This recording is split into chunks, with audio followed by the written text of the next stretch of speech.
transformador é um dos principais elementos utilizados em eletricidade. Todo circuito de corrente alternada eventualmente possui um transformador. Em distribuição, em sistemas de distribuição, em redes elétricas, em fontes chaveadas, ou seja, nos mais variados locais, sempre encontramos transformadores. O transformador é um elemento que propicia a transferência de energia de um circuito para o outro circuito. É baseado no acoplamento magnético entre dois indutores ou mais de dois indutores que estejam na mesma estrutura magnética. Historicamente, nós podemos traçar uma linha desde Ørsted, quando este, através de seus experimentos, descobriu que corrente elétrica produz campo magnético, passando por Faraday, por Henry, quando ambos descobriram independentemente o princípio da indução magnética. Faraday em 1831, Henry em 1830, mas Faraday publicou antes de Henry. Mas a primeira aplicação prática de transformadores se deu na cidade de Budapeste, na Hungria, onde os engenheiros Max Derry, Otto Blatt e Kausy Perkonomsky desenvolveram transformadores e ativaram numa feira de ciências 1067 lâmpadas incandescentes, todas conectadas em paralelo, em uma rede que era prioritariamente de 1,4 kV e foi abaixada através de transformadores para 60 volts, todas em 100 Hz. Para tanto, utilizaram 12 trafos de núcleo envolvente de 5 kVA cada e 4 trafos tipo nucleares ou núcleo envolvido de 7,5 kVA cada um.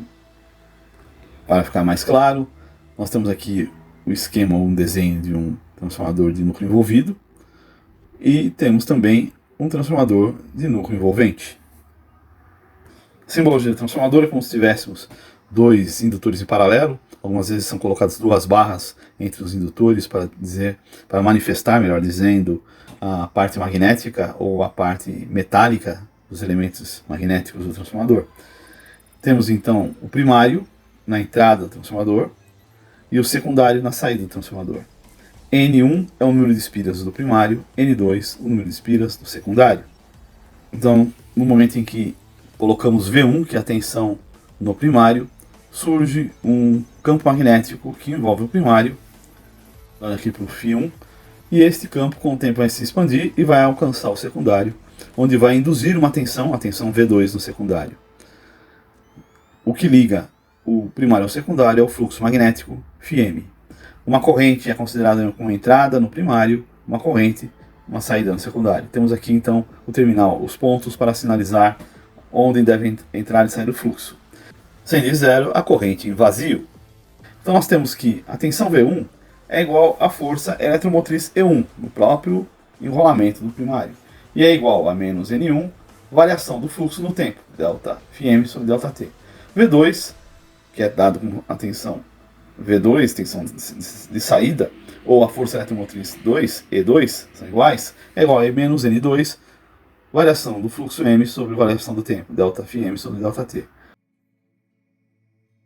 Como o fluxo mútuo pelo primário é dado como a variação do fluxo φm sobre delta t é igual a menos V1 sobre N1 e também é igual a menos V2 sobre N2, então fica fácil de observar a igualdade entre esses elementos, de forma que temos uma razão, V1 sobre V2 é igual a N1 sobre N2, ou seja, a razão entre a tensão do primário e a tensão do secundário é diretamente proporcional à razão do número de espiras do primário para o secundário. Temos que F é a força magnetomotriz e é dada pelo número de espiras vezes a corrente, a unidade é 1 ampere-espira. Num transformador ideal, com carga, nós temos que F1 é igual ao número de espiras do primário vezes a corrente do primário. E F2, que é a força magnetomotriz do secundário, é o número de espiras do secundário vezes a corrente secundária. Vamos colocar uma carga no secundário para podermos ver circular uma corrente I2 por essa carga, porque enquanto não há carga no secundário não haveria corrente no mesmo. Vamos ainda observar que esta corrente I2 que circula por N2, pelo número de espiras do secundário, desmagnetiza o transformador, ou o núcleo do trafo. De modo que, sendo a força magnetomotriz 1 igual à força magnetomotriz 2, fazendo as contas, nós chegamos também a uma razão entre a corrente do primário e a corrente do secundário. Só que diferente da razão anterior, ela leva a uma inversão da proporcionalidade, ou seja, a corrente do primário está para a corrente do secundário, assim como o número de espiras do secundário está para o número de espiras do primário. E 1 sobre N2 é igual a N2 sobre N1. Aproveitando a carga e agora atuando um pouco sobre a matemática do que nós já elaboramos, temos que a razão de 1 sobre 2 é igual à razão de N2 sobre N1, que é igual à razão de V2 sobre V1. Elaborando um pouco as contas, de maneira bem simples, chegamos que V1 é igual a V2 vezes N1 sobre N2. E I1 é igual a I2 vezes N2 sobre N1. Se nós tomarmos as razões dos índices de tensão e corrente em cada um do índice, ou seja, a razão da tensão e corrente no primário e a razão da tensão e corrente no secundário, nós chegamos na impedância do primário e na impedância do secundário. Isso quer dizer que V1 sobre I1 é igual a V2 N1 sobre N2 dividido por I2 N2 sobre N1, que é igual a Z1, que é igual a Z2 N1 sobre N2 ao quadrado. Nós denominamos N1 sobre N2 como A minúsculo. De forma que temos Z1 é igual a Z2 vezes A ao quadrado. Então aqui temos três equações fundamentais. A relação de tensão do primário para o secundário, V1 sobre V2 igual a N1 sobre N2. A razão de corrente do primário para o secundário, I1 sobre I2 igual a N2 sobre N1. E a razão entre as impedâncias de primário e secundário. Z1 é igual a Z2 vezes A ao quadrado. Para continuar, vamos trabalhar um pouco a ideia do eletromagnetismo nessa estrutura. Tomemos então um núcleo de ferro com uma permeabilidade magnética de ferro, μFe, e sobre esse núcleo nós vamos bobinar alguns fios, algumas espiras de fio, ou seja, vamos fazer um bobinado sobre o núcleo de ferro.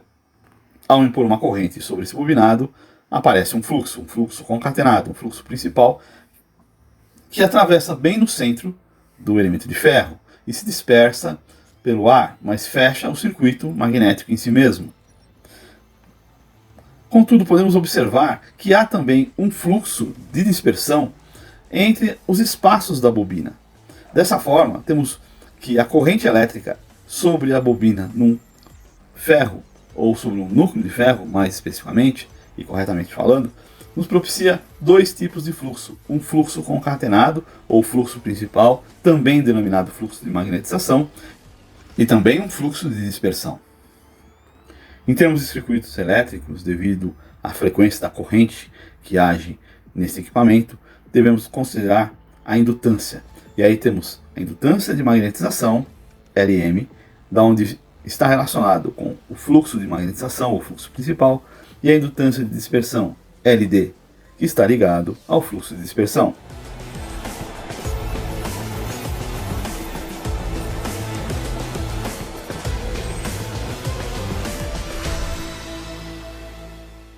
Outra questão importante a se considerar é a resistência da fiação. No caso, na maior parte das vezes, utilizamos cobre. Sabemos que a resistência é igual à resistividade vezes o comprimento dividido pela área.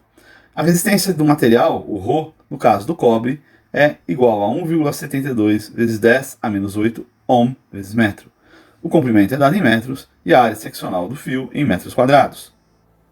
E por que é importante considerarmos a resistência do fio? Porque na resistência temos perdas devido ao efeito Joule, ou seja, aquecimento da corrente que passa pelo fio no transformador. Então, voltando ao nosso modelo, temos aqui um tráfego alimentado no primário, há uma corrente no primário nesse tráfego que cria um fluxo magnético, na realidade cria uma força magnetomotriz, e a força magnetomotriz gera o fluxo magnético, e vamos agora colocar uma carga. E aí então temos uma corrente no secundário, corrente 1 no primário, corrente 2 no secundário.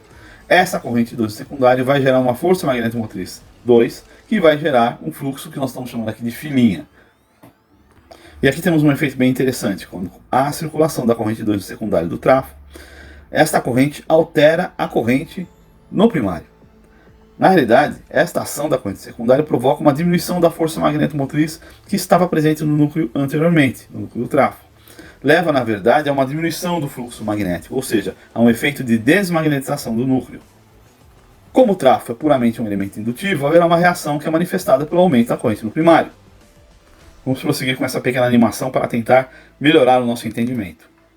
Então nós temos aqui um circuito com um transformador, e aí uma corrente no primário passa pelo núcleo de espiras do primário, cria uma força magnetomotriz que vai induzir, atrás do fluxo, uma tensão no secundário. Colocamos uma carga, começa a ter uma corrente no secundário, que também vai circular, só que em sentido contrário, no núcleo, que vai formar uma força magnetomotriz e vai formar um outro fluxo que vai se opor ao fluxo inicial. Ou seja, se a corrente 2 cresce, cresce uma força magnética motriz devido a N2, enfraquece o fluxo inicial, φm, que vai enfraquecer a força magnética motriz de N1, devido à ação da indutância do transformador no primário, a corrente I1 aumenta então a força magnética motriz no primário e restabelece os valores devidos do fluxo magnético no circuito. Esta compensação é dada em 1 através de um ΔI de 1 e ela é refletida no secundário, de forma que podemos dizer que ΔI1 é igual a um I2', que é igual a I2 na relação de N2 para N1.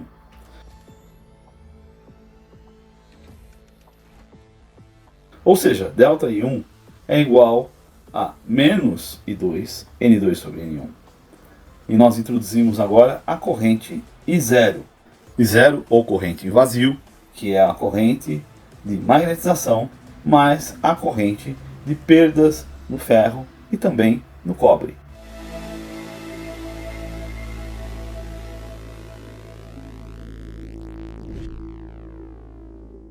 Então temos que a corrente total no primário é I1 é igual a menos I2 mais I0.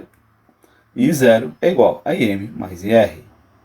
A corrente IM de magnetização depende da curva de magnetização do núcleo, uma função da curva de Hystéresis, da curva que relaciona a intensidade de campo magnético H com as linhas de campo B.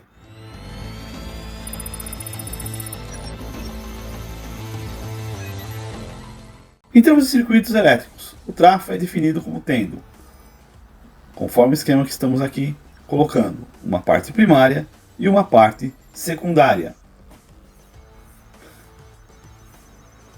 Na parte primária, temos a tensão de entrada V1, a resistência de fiação R1, XL1 é a reatância do primário, RP é a resistência de perdas e XLM é a reatância de magnetização, e ambos nós podemos colocar no primário. Há uma corrente 2 se houver carga no secundário, XL2 é a reatância no secundário, R2 é a resistência da fiação do secundário, E1 é a força eletromotriz no primário, E2 é a força eletromotriz no secundário.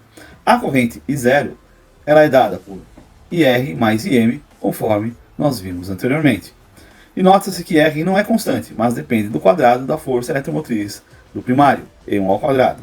E E1, que é esta força eletromotriz, vem de V1, que é a tensão terminal na entrada, menos a corrente I1 vezes R1 mais JXL1, ou seja, a queda de tensão dada pela reatância indutiva do primário e a resistência de cobre no primário.